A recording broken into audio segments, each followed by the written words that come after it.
rape accusations, death threats, use deadly force, sexual misdeeds. Mom on a regular basis. This is the story of Isom. No, not the International School of Ministry, but the comic by Eric July. Tonight on Sifting Through the Trash, with your host, JJ Trujillo. It's March 11th, and technically still winter is here. This was the ad campaign for Yaira, the Rippaverse's newest project. Winter is here.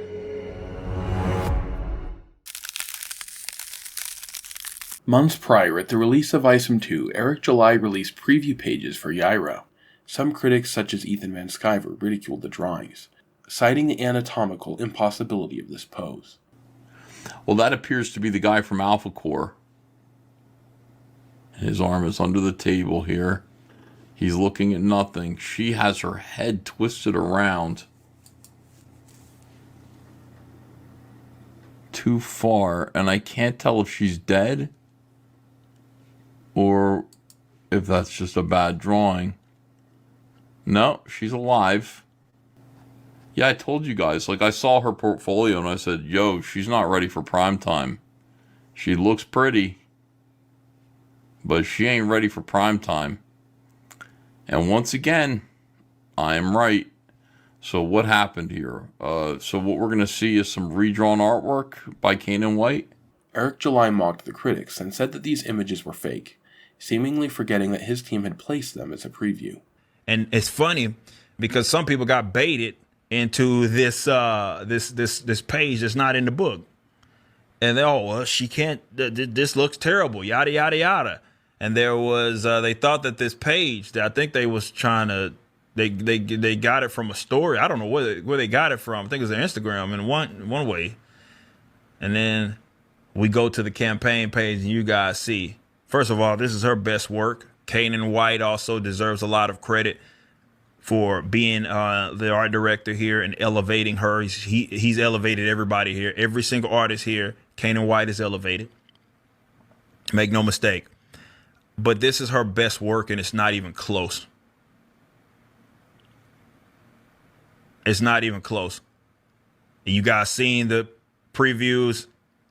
Yeah, Deborah's not here to play around. Eric July initially advertised the release of Yaira to take place in winter of 2023. Now that it was mid-March of 2024, some critics speculated that Kanan White was redrawing many panels in the book. So what happened here? So what we're going to see is some redrawn artwork by Kanan White, saying that Deborah's drawings were not up to par. Eric July says it's a conspiracy theory. That they think I'm incompetent, right? They think I don't know anything. They think I'm stupid. Fine, whatever. And so it's like, hey, he should be doing this. But when I do that thing anyway, even though it's a naturally occurring thing, it's not under the advice of anybody. Nobody, he didn't brought in as an art director because someone advised me to do it outside of maybe the people that are here internally, because we knew that was a place that we needed to fill within our company.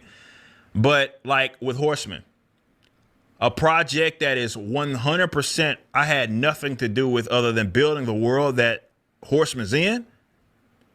That was a Chuck Dixon and Joe Bennett, two longtime industry veterans that they say I'm supposed to be leaning on, and I let them run free, and some of them were still complaining about it. It's almost as if it just doesn't matter what we do. But to your point, that's what happened with Deborah. Kanan gets brought in, elevates her like no other. And now you have people that are saying that, and I love that she posted some pencils, she's showing everybody no, that's me. And I love it. And you got people trying to make up a conspiracy that her, I guess Joe Bennett, which he isn't even a fucking inker, right? Was the one that is the I guess drew the art, or Kanan drew the art that you guys saw, and it's no, that's it had nothing to do with that. Everything that you've seen as far as the pencils are concerned, that's all Deborah. She did all of that. Comic veteran Ethan Van Sciver says otherwise. This actually isn't bad. I like some of this artwork here. And he says, I'll catch up, huh? And then he throws her. I looked at this for a while, and I decided that I like it. Wow, how high are they in the sky? they've got the buildings. So these are the same buildings. They've got a set of 3D model buildings that they can shoot from any angle and shrink them down so that you don't have to draw all the tiny little windows here. See, if you actually had to draw these tiny little windows, this would take forever. So these are 3D model backgrounds here of just boxy looking buildings. But they're really high in the sky. They're like a mile up almost. Look how small these buildings are underneath her. The rope, her lasso catches her in the neck. And then this is where I start to kind of go, some redrawing started to happen here. Actually, this face was redrawn too. A lot of faces. This face was redrawn. Actually, I think pretty much every single face of the heroes was redrawn. There's a couple of places where you can see Deborah's style shining through. But yeah, somebody redrew. There's a lot of redrawing here. A lot of redrawing. This right here is kind of a complicated thing. A woman in profile with her mouth open like this, unless you're using pornography. Learning how to draw this yourself is a little bit tough. This ear here, this is Deborah. Deborah drew this enormous ear. Deborah thinks noses and ears on women are huge. Nobody has told her to shrink those things down yet. But when being redrawn, this right here is a redrawn face. It's too nuanced for Deborah, and you'll see what I mean. Enormous, thick-knuckled hands. This is how you will know Deborah drew it. Later on in the book, some more hands come in that are a little bit more refined, that are a little bit more complicated. Hands are hard to draw. Hands and faces are really like how you can determine. You can almost tell who an artist is based on their hands, the way they draw hands and faces. You can immediately identify, say, John Byrne when you see one of his faces that he draws for Marvel or DC. You can easily identify Todd McFarlane, Bernie Wrightson, Dan Jurgens. You can easily identify these artists usually by the faces that they draw.